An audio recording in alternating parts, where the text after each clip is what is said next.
Dans cette vidéo, on va voir très rapidement ce qui reste comme option dans le logiciel Vision RIS. Donc effectivement, nous avons la possibilité d'avoir un résumé sur le dossier patient, donc les informations sur le patient, l'examen, les comptes rendus, avec les opérations, que nous avons associées à ce patient. Nous avons la possibilité de naviguer dans le calendrier annuel de manière rapide et facile. Nous avons un outil de chat, donc de communication de messages. Donc dans cet outil, on peut définir des groupes qu'on veut et mettre les personnes qu'on veut dans ces groupes. Euh, et puis pouvons sélectionner un groupe et envoyer un message comme ça, donc ils vont le recevoir. Ou bien on peut associer une note à un examen donné ou bien à un patient. Donc on peut coller une note comme ça qui apparaît. Et donc, cette note sera envoyée à tous les utilisateurs du groupe qu'on a choisi ou bien une personne en particulier si on décide de sélectionner une personne en particulier. Et dans ce cas, pour cette personne, arrivera une note qui sera en relation avec un dossier, un examen ou bien un patient.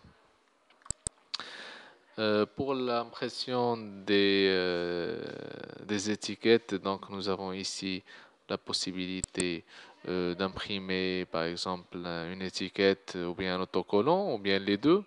Donc l'étiquette c'est une sorte de, de, de, de document qu'on donne à un patient qui est dans la salle d'attente où il y a son numéro dans la queue, le nom, le type d'examen qu'il va réaliser et autres informations. Passage prévu pour examen, par exemple, passage ou bien récupération des résultats, la date de récupération des résultats, l'autocollant qu'on peut coller sur le dossier de résultats du patient. Bien sûr, cette impression peut être automatique à l'arrivée du patient, donc on peut la programmer ou bien à la fin de l'examen, donc on peut faire ce genre de programmation.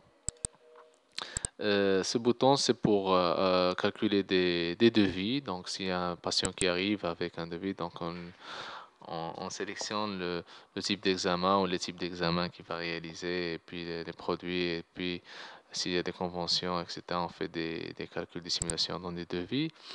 Là, on a l'alerte stock.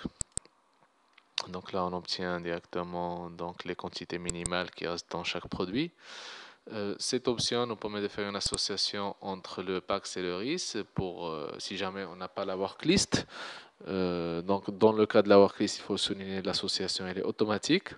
Mais dans le cas où on n'a pas une worklist, dans ce cas, on peut manuellement sélectionner des examens et dire que en fait cet examen de RIS il correspond à celui-là qui existe dans le PAX. Et ça sert à quoi? Ça sert à pouvoir ouvrir l'examen en cliquant, soit en faisant un double-clic ici sur cette icône, ou bien en bas sur cette icône, on fait un clic et on commande l'ouverture du PAX. Par contre, pour cette option, il faut avoir absolument Vision PAX et pas n'importe quel PAX.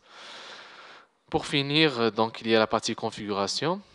Donc la partie configuration, c'est une partie qui est réservée au personnel technique qui fait les installations, les configurations.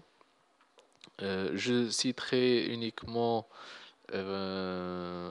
donc la partie gestion des droits.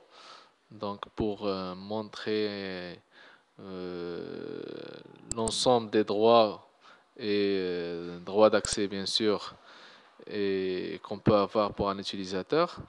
Donc là, nous avons par exemple pour un administrateur donné donc toutes les informations sur cet administrateur, les droits, les sites qu'il peut voir, les services, les salles, euh, puis de son profil, ce qu'il est administrateur, responsable, radiologue, technicien, etc. Et puis les droits détaillés, par exemple, on va choisir un par défaut. Donc, et pour chaque droit, pour presque tous les droits, il y a pour mes dossiers ou bien tous les dossiers. Par exemple, modifier un rapport, un compte rendu écrit. Donc, je peux avoir le droit de modifier un compte rendu uniquement pour mes comptes rendus, c'est-à-dire mes comptes rendus si je suis radiologue, donc je dois être le radiologue de ce patient, ou bien technicien, ou bien prescripteur. pour le cas d'un accès web, ou bien je peux modifier tous les comptes rendus. Voilà, donc ça dépend un petit peu de le profil. Euh, voilà, donc ça aussi, c'est des droits en fonction de l'état d'avancement de l'examen, c'est-à-dire je peux changer un état lorsque l'examen est terminé ou pas. Je peux supprimer un examen, par exemple, là je peux supprimer tous les patients qui ne sont pas encore arrivés, mais je ne peux pas supprimer les patients dont l'examen a déjà commencé, etc., etc.